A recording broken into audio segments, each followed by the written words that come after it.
Assalamualaikum warahmatullahi wabarakatuh. Perkenalkan, nama saya Elik Muhammad Suryatama. Saya ingin menjelaskan tentang isu atau kasus yang terjadi dalam etika bisnis dan bagaimana menurut pandangan teori etika bisnis. Berikut contoh isu etika bisnis dari berita ini.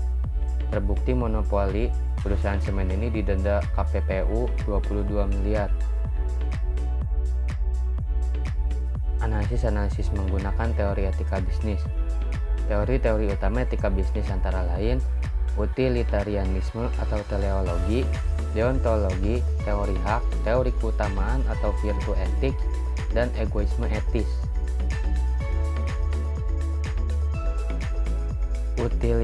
Utilitarianisme atau teleologi.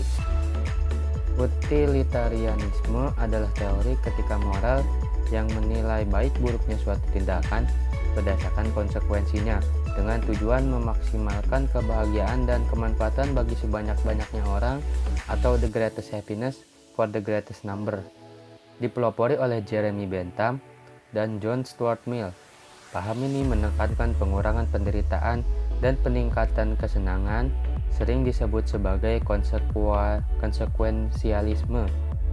Dari kasus yang dikaji, menurut teori etika bisnis ini termasuk dalam tindakan buruk karena perusahaan ini melakukan tindak pidana yang sangat merugikan banyak masyarakat, khususnya pedagang yang memiliki usaha sama.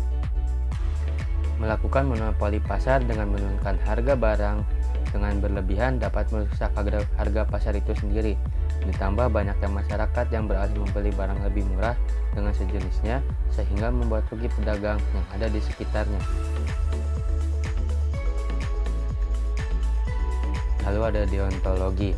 Deontologi adalah teori etika yang menilai moralitas suatu tindakan berdasarkan kepatuhan terhadap aturan, kewajiban, atau norma, bukan pada konsekuensi atau akibat tindakan tersebut.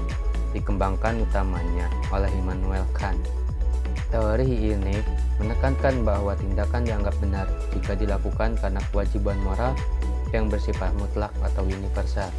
Perusahaan tersebut seharusnya tidak melakukan kegiatan monopoli walaupun bertujuan untuk menguntungkan diri, tapi tindakan tersebut termasuk tindakan yang salah. Lalu teori hak. Teori hak adalah bagian dari deontologis yang menekankan bahwa tindakan moral dinilai berdasarkan penghormatan terhadap hak-hak individu, bukan sekedar hasil akhir. Hak dianggap sebagai perlindungan yang kuat atas martabat manusia atau hak hidup. Kebebasan dan kepemilikan yang melekat sejak lahir, universal, tidak dapat dicabut, dan wajib dihormati oleh negara maupun individu. Perusahaan tersebut sudah melanggar hak-hak para pedagang dalam berjualan karena sistem monopoli yang dijalankan.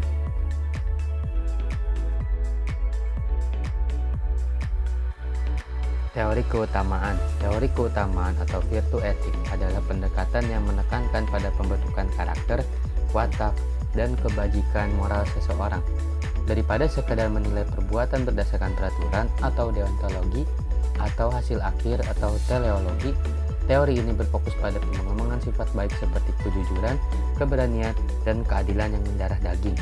Perusahaan yang melakukan monopoli adalah kegiatan yang curang dan tidak jujur dalam menentukan harga.